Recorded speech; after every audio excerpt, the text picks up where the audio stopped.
فلاح و بہبود کا ایک خوبصورت نظریہ انہوں نے پیش کیا، فوجی طاقت میں اضافہ کیا، فوجی طاقت میں دن دگنی رات چگنی ترقی انہوں نے کی جناب، اور اس حوالے سے پھر جو انہوں نے خاص طور پر مساجد کی تعمیر کی، مدرسے تعمیر کیے، علماء و فقہاء علماء دین کو جو وہاں پہ مقام حاصل تھا، اس کی وجہ سے خاص قسم کی نزہت جو ہے وہ پیدا ہوئی اس تحریک کے اندر۔ بہت سارے ایسے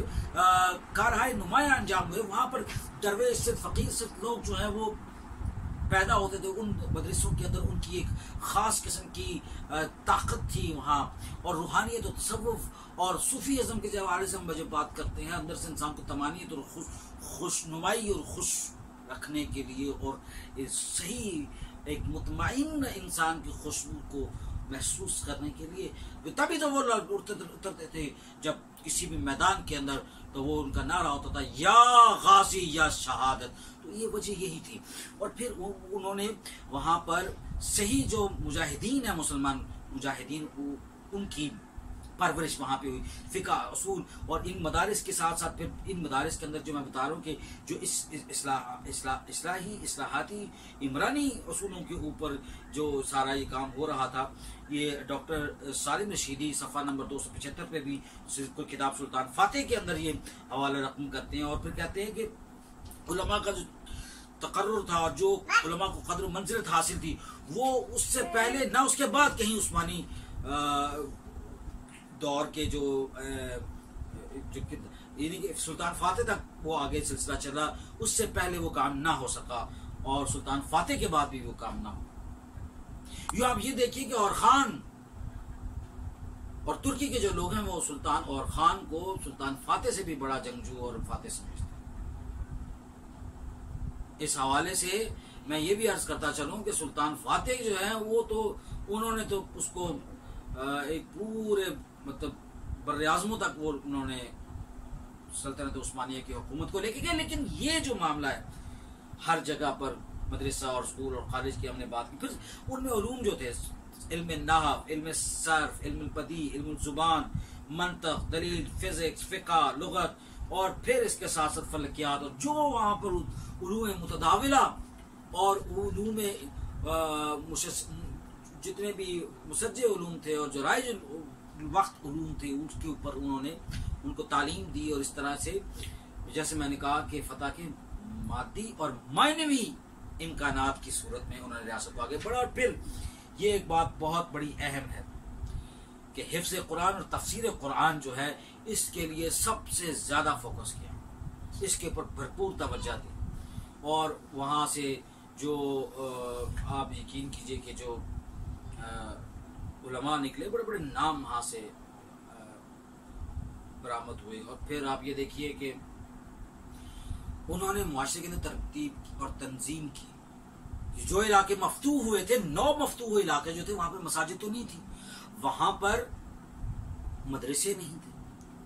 تو خالی آپ جنگیں جیتے جائیں اور جناب بارود اس طرح، مطلب آج کل کے دور کے حوالے سے میں بات عرض کر رہا ہوں کہ آپ صرف تیر اور نیزے کے ساتھ علاقے فتح کریں، اور وہاں پر بھوک ہے، وہاں غربت ہے، وہاں افلاس ہے، وہاں کردار نہیں ہے، وہاں تو ریاستی امن کے لیے انہوں نے اتنی محنت کی کہ 20 سال پھر آگے کوئی نہ کسی علاقے پر چڑھائی کی، نہ کسی جگہ پر تعرض کیا، نہ کسی جگہ پر جو ہے وہ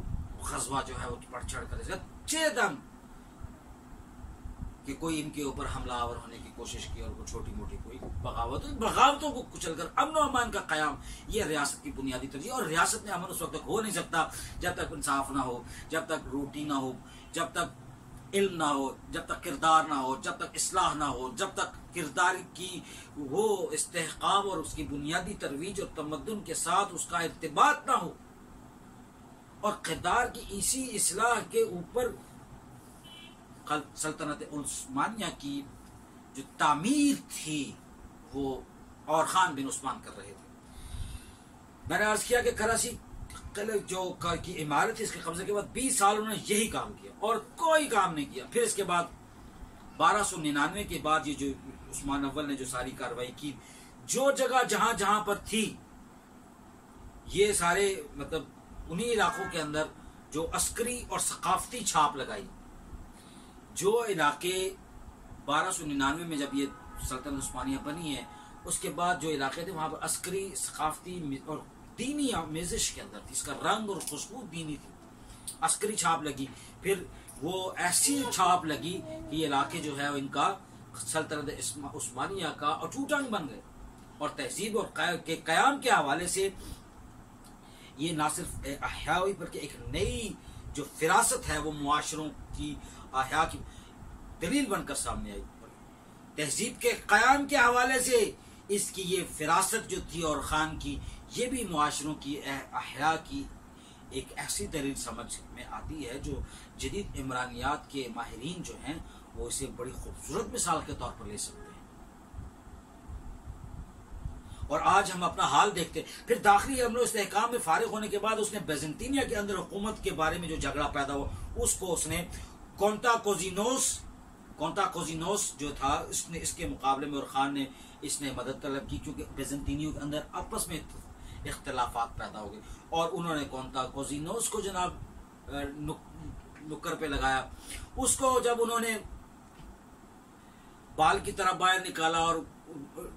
آپس کے اندر ان کے اختلافات بڑھے، وہی اختلافات ہوتے ہیں جب فائدہ اٹھانے کا ٹائم ہوتا ہے۔ اور میں نے بتایا کہ شیر کی طرح تاک جھاک اور انتظار کرو، دیکھو انتظار کرو مناسب وقت کا، اور پھر اس کے بعد حملہ کرو، یہ پالیسی اور خان کی تھی۔ انہوں نے دیکھا جناب کوزینوس کے حوالے سے، تو پھر کونتا کوزینوس کو انہوں نے حملہ کیا جناب، اور ایسا اس سے پہلے ہوا یہ کہ تراکیہ میں بھی ایک زلزلہ آ چکا تھا، تو وہ لوگ جو تھے وہ دائیں بائیں ہوئے تھے، پھر خالی بولی کی دیواریں پہلے سے ہلی ہوئی تھی، اور غربت، افلاس، بھوک، اور پھر ناانصافی کا دورہ بھی چل رہا تھا، چھینا چھپٹی چل رہی تھی، جیسے کہ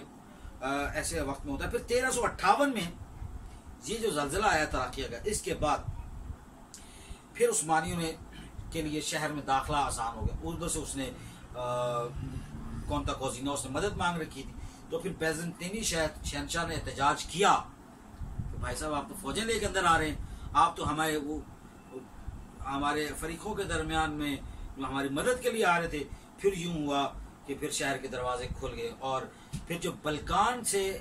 کے لیے جو ابتدائی حملے تھے ان کا آغاز بھی اسی شہر تراکیہ سے ہوا تھا۔ اور آپ کو یہ بھی عرض کرتا چلوں کہ اس وقت اور خان نے بڑا عمدہ جملہ دیا، اس نے کہا کہ عنایت ربانی سے شہر کے دروازے فوج کے لیے کھل چکے، یعنی کہ جب حالات سازگار ہوتے ہیں تو فائدہ اٹھایا جاتا ہے۔ پھر جو پنجم بالیجولس اور بیزنطینیہ کا وہ واحد حکمران تھا، بالیولوجس نام سے اس کا نام لیا جاتا ہے، تو اس میں یورپ کے تمام جتنے بھی یورپ کے اس وقت کے سلطان تھے، انہوں نے اس کی حکومت کو تسلیم کیا۔ کوئی بچا نہیں جس نے ان کی گورنمنٹ کو، ان کی جو سلطانیت تھی اس کو تسلیم نہیں کیا۔ اب اس حوالے سے میں ایک اور عرض کرتا چلوں کہ اصول تاریخ العثمانی کے صفحہ نمبر 47 میں بھی اور خان کے حوالے سے درج ہے کہ اس نے بہت سارے قبیلے جو ہیں ان میں تیار کیے، اپنے خلافت عثمانیہ کے جو ان کے قبیلے تھے وہ تیار کر کے وہاں پر باقاعدہ پہنچائے تاکہ دعوت و تبلیغ کا کام ہو۔ یہ کام بہت عمدگی، نفاست اور بڑی جذبے اور ایمانداری سے کیا گیا، اور اس سے کیا ہوا کہ عثمانیوں کے انخلا سے اب وہاں پر بیزنطینی علاقوں سے عثمانیوں کا انخلا جو ہے نصرانیوں کے بس کی بات نہیں رہی۔ ایک تو وہاں پر دعوت و تبلیغ کا کام ہو رہا تھا، پھر وہاں پہ یہ رچ بس گئے، اور طاقت بھی تھی اور کردار کے ساتھ چیزیں۔ پھر مقاصد میں کامیابی کے جو عوامل کے حوالے سے میں آخر میں عرض کرتا چلوں کہ بلقانی اور عثمانیوں کے درمیان جنگ میں عثمانیوں کا اتحاد اور دینی فکری وحدت جو ہے یہ ایک بہت بڑا اصول تھا اس کے اندر۔ دوسری بات جو ہے مرحلہ وار آگے بڑھنا، جیسے میں نے کہا کہ شیر کی طرح دیکھ کر عثمانی کی کاوشوں کو فائدہ جو ہے فتح کے مادی اور معنوی امکانات کو محسوس کرنے کی وجہ سے ہوا۔ پھر اسی طرح سے اناضول کے علاقوں پر فتح کر کے وہی جو فیصلہ صلیبیوں کو، دیکھیں اناضول پر جو انہوں نے جب ابتدائی ادوار میں جا کے قبضے کیے اور وہاں لڑائی کی، صلیبیوں کو تو علم تب ہوا جب اور خان غالبولی تک جا کر پہنچ چکا تھا اور قابض ہو چکا تھا۔ پھر یہ بہت بڑی یہ مقاصد میں کامیابی کے عوامل ہیں۔ بیزنطینی سلطنت کا اضمحلال اور سیاسی اور فکری معاشرتی انتشار، معاشرتی گراوٹ کی وجہ سے وہ اس کا ضم کرنا آسان ہوا، اور یہی حال ہمارا آج کی مسلمان امت کا ہے کہ جب ہم فکری طور پر وحدت کا وحدت نہیں ہے اور ہم فکری اضمحلال کا شکار ہیں. ہم اپنی تہذیب، اپنی تمدن، اپنی روایت سے دور ہیں. مذہبی حوالے سے اگر ہم بات کریں تو وہ معاشرے کی 3 نقیلیں ہوتی ہیں.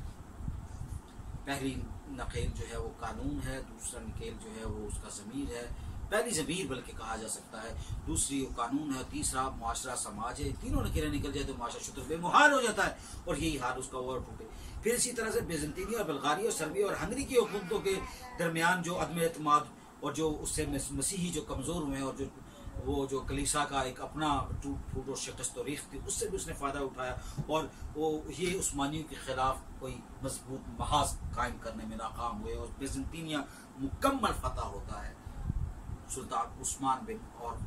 سلطان اور خان بن عثمان کے اس دور کے. اور دولت العثمانیہ فی تاریخ اسلامی، اس کے صفحہ نمبر 22، 26 اور 63 کے اوپر بھی آپ دیکھیں تو آپ کو یہ ساری گفتگو اس میں بڑی تفصیل کے ساتھ مل سکتی ہے. امکانات جو ہیں، اور پھر روما اور قسطنطنیہ کے درمیان دینی اختلافات جو پیدا ہوئے تھے اپنے صلیبیوں کے، وہ اس میں کیتھولک اور جو آرتھوڈک تھے ان کے حوالے سے فرقوں کی چپکلیش تھی اور دونوں مقبول تھے اور دونوں میں نفرت بھی تھی.